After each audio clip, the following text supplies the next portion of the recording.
ஸ்ரீராமச்சந்திர பரபிரம்மணே நமஹ.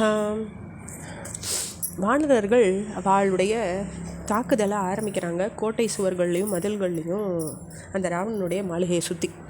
அப்போ லங்கையில் வாழ அப்படி தாக்குதலை இது பண்ணும்பொழுது வீரபாகு, சுபாகு, நலன், பனசன், குமுதன், சதபலி, தாரையின் தந்தையான சுசேஷனன், ஜாம்பவாணியின் சகோதரனான தூம்ரன் இவாளை போன்றவா அவாவா விதிக்கப்பட்டிருந்த இடங்களில் தங்களை நிறுத்திக்கிறாங்க. வடக்கு வாயிலில் ராமர், லக்ஷ்மணன், சுக்ரீவன், விபீஷ்ணன் இவா நிற்கிறாங்க. ராவணனால் ஊக்குவிக்கப்பட்ட அரக்கர்களுடைய படை சங்குகளை ஊதுறது, பேரிகைகளை முழங்குறது, ரதங்கள் மேலேயும் யானைகள் மேலேயும் ஏறி போருக்கு புறப்படுறாங்க. தேவாளுக்கும் அசுராளுக்கும் நடக்கிற யுத்தம் போல் அரக்கர்களுக்கும் வானரர்களுக்கும் இடையே சண்டை மூடுறது. அரக்கர் கூட்டம் வானர கூட்டமும் ஒன்று தாக்கிக்கிறது. ஒரு பெரிய குழப்பமான நிலை அந்த யுத்த காலத்தில் உண்டாருது. அங்கே இந்திரஜித் அங்கதனை எதிர்க்க ஆரம்பிக்கிறார். சம்பாதி பிரஜங்கனை எதிர்த்தார். ஹனுமார் ஜம்புமாலியை எதிர்க்கிறார். விபீஷ்ணன் சத்ருக்னனும் நீல நிகும்பனையும்,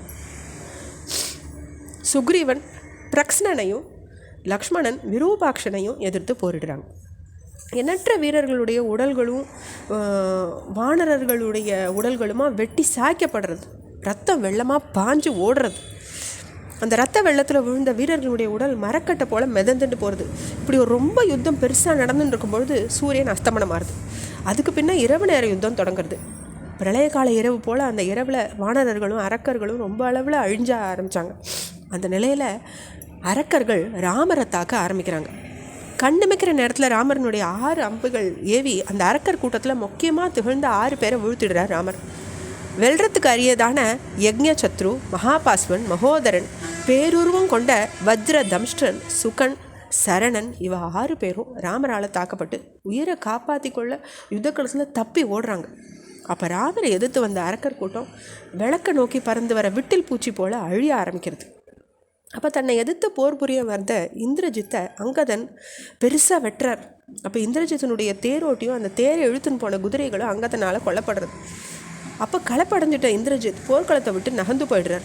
ராமரும் லக்ஷ்மணனும் கூட அங்கதனுடைய வீரத்தை ரொம்ப பெருசாக பாராட்டுற அளவு அவருடைய வீரம் அன்றைக்கி இருந்தது. சுக்ரீவனும் விபீஷ்ணனும் அவரை போற்றினாங்க. இப்படி அங்கதனால் துரத்தப்பட்ட இந்திரஜித் மற்றவா கண்ணுக்கு தெரியாமல் தன்னை மறைச்சுண்டு யுத்தம் பண்ணுற ஒரு மாயா யுத்தத்தில் இறங்குறார் இந்திரஜித். அப்போ ரொம்ப கோபம் கொண்ட அவன் தன்னை மறைச்சுண்டே ராமரையும் லக்ஷ்மணனையும் அம்புகளின் உருவம் பெற்ற பாம்புகளால் தாக்குறார், அவளை கட்டிடுறார். அப்போ மனுஷ சக்தியை மீறின சக்தியை படைத்த இந்திரஜித் சூழ்ச்சிகரமான யுத்தம் நடத்தி அந்த சகோதரர்களை தன்னுடைய அம்புகளால் கட்டி போட்டுறார். அப்போ மனுஷாளுக்கிடையே புலிகளை போல திகழ்ந்த அந்த 2 சகோதரர்களும் திடீர்னு கட்டப்பட்டதை பார்த்து வானர கூட்டம் தகைச்சு நிற்கிறது, என்ன பண்ணுறதுன்னு தெரியல. அப்போ மற்றவா கண்ணுக்கு தெரிகிற மாதிரி யுத்தம் பண்ண போது எதுவும் செய்ய இயலாதவனாக இருந்த இந்திரஜித் இப்படி தன்னை மறைச்சுண்டு யுத்தம் பண்ணும்போது தந்திரத்தின் மூலம் அந்த 2 இளவரசர்களையும் இப்படி கட்டி போட்டுட்டானேன்னு ரொம்ப கவலை அடைகிறா எல்லாரும். அப்போது ராமலக்ஷ்மணா உடைய உடல்களை அந்த அம்புகள் ஒவ்வொரு இடமும் மீதி இல்லாமல் தொலைக்கிறது. அப்போ ரத்தம் வழிஞ்சு ஓடுறது. இதை பார்த்து ரொம்ப மகிழ்ச்சி அடைகிறான் இந்திரஜித். இன்னமும் தன்னை மறைச்சுட்டே நான் மாயா யுத்தம் புரியரிச்சு தேவர்களுடைய அதிபதியான இந்திரனால் கூட என்னை நெருங்க முடியாது, அப்படி இருக்க நீங்கள் 2 பேரும் என்னை கண்டுக்காத எப்படி இருக்க முடியும்? இது நடக்காத காரியம். உங்கள் 2 பேரையும் யமன் உலகத்துக்கே நான் அனுப்புகிறேன்னு கோபனா இந்திரஜித். இப்படி சொல்லிவிட்டு அவன் ராமலக்ஷ்மணா மேலே அம்புகளை மீண்டும் பொழிய ஆரம்பிக்கிறான். தலை நிமிர்ந்து பார்க்க சக்தி இல்லாதவாளாக தரையில் விழுந்துடுறான். அவளுடைய உடல்கள் பதிஞ்சிட்ட நிலையில் அம்புகள் ஒரு விரல் அளவு கூட இடைவெளி இருக்கலை. அவ்வளோ உடலில் ஒரு அங்கம் கூட அம்பு தொலைக்கப்படாத இடம் மீதி இல்லைன்ற அளவு அம்பு தொலைச்சாயிடுறது. ஒரு பெரிய நீர் ஊற்று தண்ணி பொழியறது போல் அவளுடைய உடல்லேருந்து ரத்தம் பொழிய ஆரம்பிச்சது.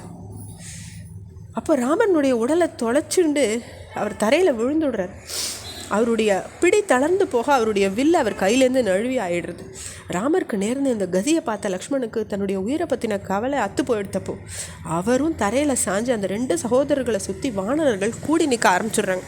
விபீஷ்ணனும் சுக்ரீவனும் நீலன், வித்தன், மைந்தன், சுசேஷனன், குமுதன், அங்கதன், ஹனுமாரி வாழலாம் சேர்ந்து நின்றுட்டு ரத்தத்தில் மூழ்கி மூச்சுடவே திணறிட்டு இருந்த அந்த 2 சகோதரர்களையும் பார்த்து துக்கித்து நிற்க ஆரம்பிக்கிறாங்க.